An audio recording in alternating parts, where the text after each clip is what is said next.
Hello and welcome back on this channel. ठीक है, cat final lab के series में, कैट 2020 के फाइनल लैब के सीरीज में आके आज एक नया क्वेश्चन, ठीक है, टाइम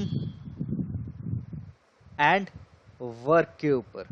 ठीक है, अभी इसके अंदर है ना, एक चीज मैं स्टार्ट करने से पहले बताना चाहूंगा, जो फॉर्मूला अपन लगाते हैं ना, सबसे इंपॉर्टेंट जो टाइम और वर्क के लिए, वो है MDH फॉर्मूला।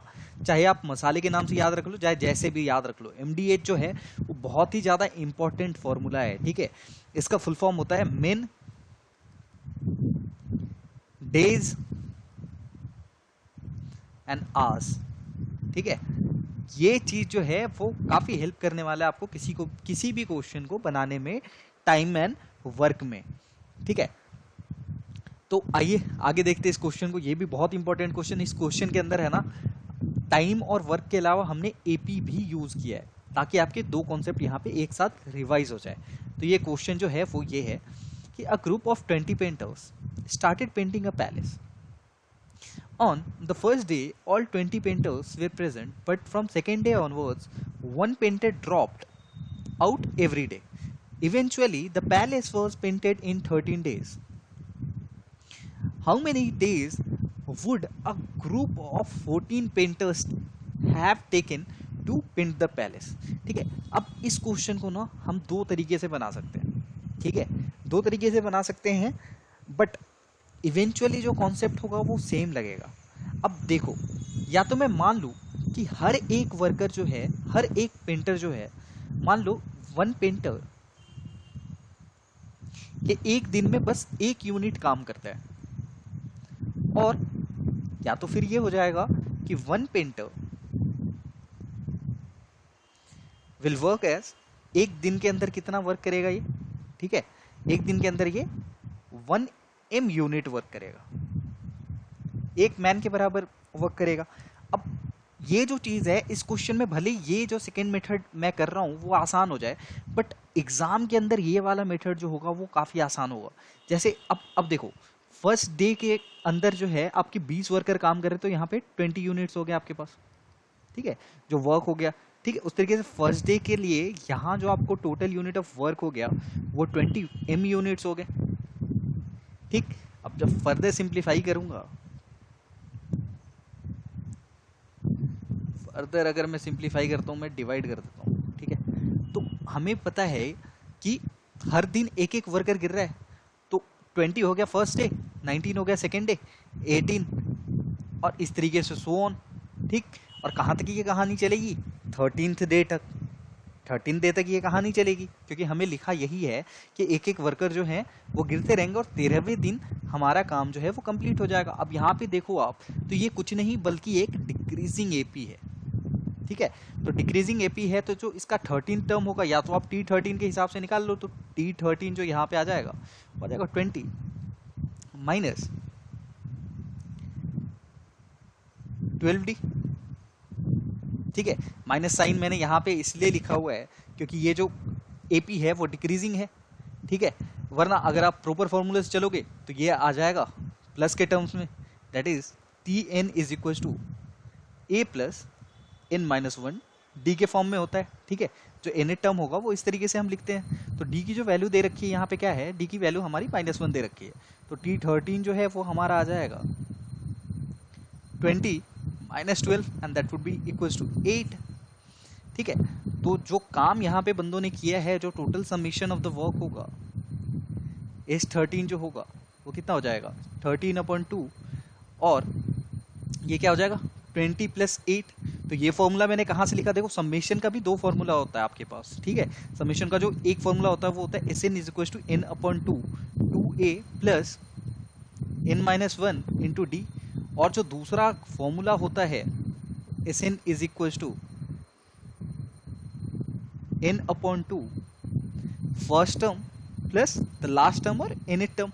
ठीक है, तो मैंने ये सेकंड वाला फॉर्मूला यूज करके यहाँ पे कर दिया, तो S13 जो आएगा, जो टोटल वर्क डन होगा इन बंदों द्वारा, जाएगा 13/2 इंटू 28, जिसको फर्दर आप सिंप्लीफाई करो तो ये आ जाएगा 13, इसको मैं नीचे कर देता हूँ, तो दैट वुड बी 13 इंटू 14। ठीक है, इतने यूनिट्स ऑफ वर्क किए हैं टोटल लोगों ने 13 दिन में। ठीक, अब जो सेकेंड मेथड मैंने आपको बताया that would be 20W, 19W and so on, and it will also go up to 8W और 8M, जो भी यूनिट ऑफ वर्क हमने किया होगा, ठीक है, जो हमने यूनिट ऑफ वर्क लिया है वो इस तरीके से यहाँ पे डिक्रीज होता जाएगा। बट यहाँ ये जो नंबर्स है यहाँ तो काफ़ी आसान है, 20M ले लो या W ले लो, जो भी था यहाँ पे मैंने 20M कंसिडर किया था, 20M, 19M and so on up to 8M तक, ठीक है, इस तरीके से चलता जाएगा। या अगर वुमेन के केस में तो इस तरीके से चलता जाएगा। बट यहाँ इस केस में तो काफ़ी आसान दिख रहा है, बट ऐसा कुछ हो जाए जिसमें थोड़े खराब नंबर दे दे या कुछ ऐसा नंबर आ जाए तो आपको इसको कैलकुलेट करने में ना बहुत मतलब टाइम लग जाएगा। और ये जो एक्स होता है एक वेरिएबल होता है, तो कहीं ना कहीं नॉन साइंस वाले बंदों से, मतलब नॉन इंजीनियर्स को थोड़ा दिक्कत होता है। तो आई विल से कि try to avoid this method until and unless it is very important, ठीक है। अगर ये बहुत ज़्यादा इंपॉर्टेंट नहीं है तो मैं इसको अवॉइड करूंगा, ठीक। और अगर आपको ऐसा लगता है नहीं इसके बिना बन ही नहीं सकता, then you can obviously go with this. तो देखो जो टोटल वर्क हमारे हुए 13 दिन के अंदर, so the total work in 13 days is equal to 13 into 14 units. इतने पेंट कर दिए उन्होंने। अब हमसे पूछा गया कि how many days will 14 workers, 14 painters take to complete the work, और पैलेस का जो पेंटिंग है, महल की जो पेंटिंग है, वो 14 लोग कितने दिनों में करेंगे, ठीक है। तो अपन अब सीधा फॉर्मूला लगाते MDH वाला, जो अभी थोड़ी देर पहले मैंने आपको बताया था, MDH, ठीक है। अब MDH का मतलब ये होता है कि देखो जो काम बंदों ने करा है वो number of main into number of days into number of hours in a single day, worked in a single day, that would B equal for both the cases, ठीक है।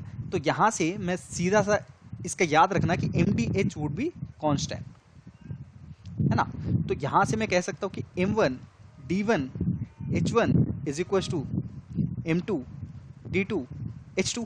अब आपको पता है कि आवर्स जो हैं वो बराबर ही हैं, क्योंकि हमें कहीं क्वेश्चन में अगर नहीं दिया है कि 6 घंटे 8 घंटे इस तरीके से अगर डिफरेंशिएट नहीं करा होगा, then we will take H1 and H2 to be equal, ठीक है। तो स्टैंडर्ड वे में उस तरीके से हमें जो टोटल वर्क हमने जो किया है 13 दिन में, जो वर्कर्स ने वर्क किया है वो था 13 into 14 यूनिट्स। तो I just simply put as 13 into 14 units. और M2 मेरे नंबर ऑफ मेन कितने दिए गए, दूसरे केस में नंबर ऑफ मेन हमें दे दिया गया 14, ठीक है। And what we need to find is number of days that they work, D2, alright। So when we will calculate this, I'll simply get 14 cancelled and D2 is equals to 13 days। तो 14 painters को 14 painters will take 13 days to paint the palace। तो आसान था, यहाँ से answer आपका निकल गया। तो अगर आप 14 पेंटर को काम करवाते तो वो 13 दिन में आपका ये काम पूरा कर देते। तो वापस से आते क्वेश्चन के ऊपर, ठीक है। और तो यहाँ पे इसका आंसर जो हो गया वो हो गया 13 डेज, ठीक है। काफ़ी आसान, और एक क्वेश्चन के अंदर 2-2 3-3 कॉन्सेप्ट भी हमने कर लिए, और बहुत ही अच्छा क्वेश्चन है रिवीजन पॉइंट ऑफ व्यू से। आप इसको सेव करके रखना और इस चैनल पे आते रहो, इस तरीके से इन वीडियोस को देखते रहो, ठीक है। और हमें कमेंट पे बताते रहो कि और कौन कौन से क्वेश्चंस और कौन कौन से टॉपिक हमें इंक्लूड करने चाहिए जिससे आपका काम आसान हो, ठीक है। And all the very best for your CAT. और ट्राई करो, एम करो, जितने ज़्यादा हो सके उतने नंबर लाओ, और हमें बताओ कि कौन से टॉपिक में आपको दिक्कत हो रही है, ताकि मैं और सारे क्वेश्चंस आपके लिए बनाता रहूँ। Thank you.